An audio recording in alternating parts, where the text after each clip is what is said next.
Halo, assalamualaikum warahmatullahi wabarakatuh. Selamat datang di Sahabat Bahasa. Saya Nafi, dan di video kali ini kita akan membahas tentang huruf miring. Yang dinamakan dengan huruf miring ini adalah huruf yang ditulis berbentuk miring, atau dalam bahasa yang kesehariannya kita sering gunakan adalah huruf italik. Jadi huruf italik ini kalau kita gunakan dalam berbahasa Indonesia ada beberapa item yang harus kita perhatikan penggunaannya. Jadi aturan ini didasarkan pada keputusan yang terdapat dalam Pedoman Umum Ejaan yang disempurnakan atau yang kita kenal sekarang EYD edisi 5. Dalam EYD edisi 5 ini ada 3 aturan yang membahas tentang penggunaan huruf miring ini. Yang pertama, huruf miring digunakan pada judul buku, pada judul film, kemudian pada judul album sebuah lagu, kemudian pada judul acara televisi, kemudian ada judul siniar seperti judul ada di judul-judul siaran radio, kemudian judul lakon seperti judul pementasan drama, kemudian nama media massa termasuk judul karangan dalam sebuah daftar pustaka. Jadi pada aturan yang pertama ini ada 8 item. Yang pertama itu kan kita sebutkan tadi bahwa judul buku. Judul buku misalnya kita sedang membaca sebuah buku. Ayah sedang membaca buku novel Api Tauhid. Atau ayah sedang membaca novel Api Tauhid. Kata Api Tauhid ini menunjukkan judul buku yang berbentuk novel seperti yang kita katakan tadi.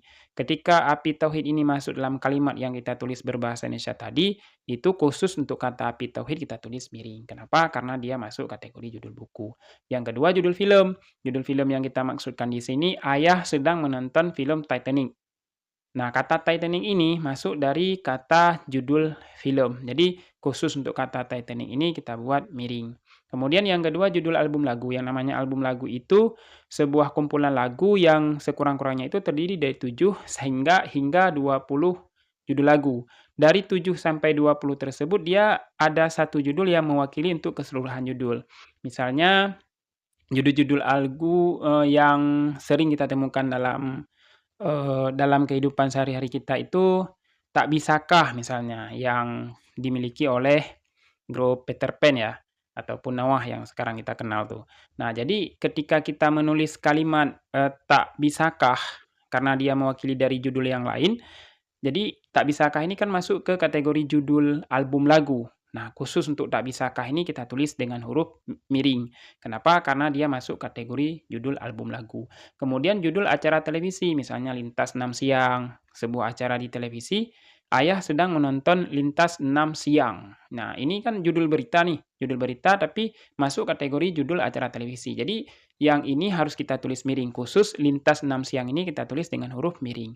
Kemudian ada judul siniar yang dimasukkan di sini misalnya judul-judul yang ada di siaran radio, kemudian di siaran media-media sosial seperti judul-judul podcast, itu juga kita tulis dengan huruf miring. Kemudian yang selanjutnya judul lakon atau judul naskah drama, ini juga kita tulis dengan huruf miring, khusus yang judul siniar dan judul lakon saja, bukan bagian-bagian yang lain. Selanjutnya nama media massa contohnya di sini kan ada Serambi Indonesia, ada Waspada, ada Seputar Indonesia atau yang dikenal dengan nama Sindo, kemudian ada Kompas atau Harian Kompas. Bila judul surat kabar ini masuk dalam kalimat yang berbahasa Indonesia, maka itu harus ditulis dengan huruf miring ya, harus ditulis dengan huruf miring atau harus ditulis dengan huruf italik. Contoh dalam kalimat, ayah sedang membaca surat kabar Serambi Indonesia. Khusus untuk kata surat kabar Serambi Indonesia ini harus kita tulis dengan huruf miring. Jadi itu untuk poin yang ketujuh dari nomor pertama. Selanjutnya poin yang terakhir pada nomor pertama ini judul karangan di dalam daftar pustaka. Jadi dalam daftar pustaka itu ada 5 komponen. Yang pertama nama penulis, yang kedua ada tahun terbit, kemudian yang ketiga ada judul karangan, lalu yang keempat ada tempat terbit, dan yang kelima ada nama penerbit. Khusus untuk yang dalam komponen ini dalam daftar pustaka ini, bagian judul karangan setelah tahun terbit itu ditulis miring. Misalkan ada judul karangan dalam daftar pustaka itu 3 baris, jadi 3 baris ini kita tulis miring, khusus untuk judul ya teman-teman semua. Semoga ini pembahasan poin pertama tentang penggunaan huruf miring, kita harapkan teman-teman bisa memahami. Kemudian kita lanjut lagi yang kedua, huruf miring digunakan untuk menegaskan huruf yang bagian kata ataupun kelompok kata dalam sebuah kalimat, mengkhususkan maksudnya, mengkhususkan huruf dalam kelompok kata, bagian kata ataupun bagian kalimat dalam sebuah kalimat. Maksudnya huruf miring ini digunakan pada bagian kata, kemudian kata atau kelompok kata dalam sebuah kalimat, begitu maksudnya. Jadi aturan yang kedua ini, misalkan kita mau menulis nih sebuah kalimat. Kata abad dalam bahasa Indonesia diakhiri dengan huruf D, bukan dengan huruf T.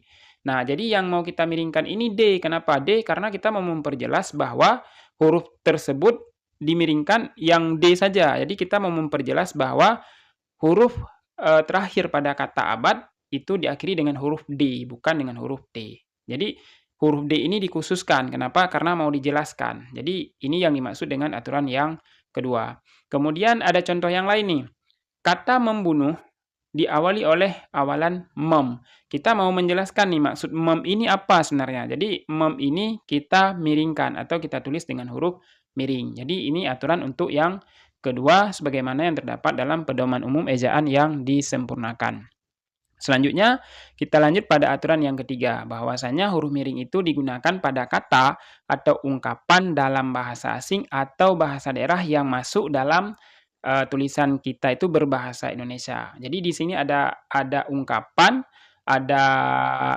dari bahasa daerah, ada juga ungkapan dari bahasa asing atau istilah-istilah yang dari bahasa asing ataupun bahasa daerah yang ada di sekitar kita itu masuk ke dalam tatanan bahasa Indonesia. Nah, ini harus kita tulis miring. Contohnya nih, masakan orang Aceh yang paling enak itu salah satunya adalah kuah plie. Kuah plie ini kan berasal dari bahasa Aceh, kuah plie. Khusus untuk kata kuah plie ini harus kita tulis miring. Kenapa? Karena dia masuk dari istilah ataupun ungkapan dari bahasa daerah. Ataupun ada istilah-istilah Latin. Misalnya kacang tanah dalam bahasa Latin itu bernama Arachis hypogea L. Jadi khusus untuk kata Arachis hypogea L ini kan berasal dari bahasa Latin nih. Jadi dia harus ditulis dengan huruf miring. Kemudian yang selanjutnya, yang terakhir ini huruf miring digunakan pada nama orang, termasuk pada nama lembaga, kemudian nama organisasi dan merek dagang yang sering kita gunakan dalam berbahasa Indonesia. Jadi yang namanya nama orang dalam bahasa asing, kemudian nama lembaga dalam bahasa asing, kemudian nama organisasi dalam bahasa asing, serta merek dagang dalam bahasa asing. Nah, huruf ini, kata-kata yang kita sebutkan ini tidak ditulis dengan huruf miring. Kalau yang semula itu dari nomor 1 sampai dengan nomor 3 itu kan ditulis miring nih sahabat bahasa. Sedangkan yang terakhir ini tidak perlu ditulis dengan huruf miring. Apa saja nih yang tidak perlu ditulis miring? Kita ulangi sekali lagi. Yang pertama, nama orang berbahasa asing. Contohnya, Charles Adrian van Ovissen adalah pencetus pertama ejaan bahasa Indonesia. Charles Adrian van Ovissen ini orang Belanda yang kita kenal dengan nama Bapak Bahasa atau sebutan lain untuk Charles Adrian van Ovissen. Atau bahkan kita sering menggunakan nama beliau ini sebagai nama ejaan, yaitu ejaan van Ovissen. Nama lengkapnya Charles Adrian van Ovissen. Jadi ketika nama dia itu masuk dalam khasanah bahasa Indonesia, maka nama dia itu nggak perlu ditulis miring. Tidak perlu ditulis miring ya. Tidak perlu ditulis miring walaupun nama itu berbahasa asing. Kemudian yang kedua, nama lembaga. Misalnya nama lembaga termasuk di sini nama organisasi, misalnya WHO, World Health Organization tuh.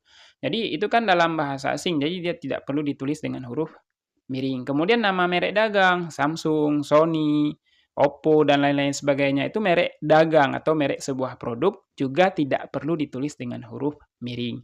Nah, ketika kita sudah membahas yang namanya huruf miring, kita tidak mau memiringkan tulisan tersebut.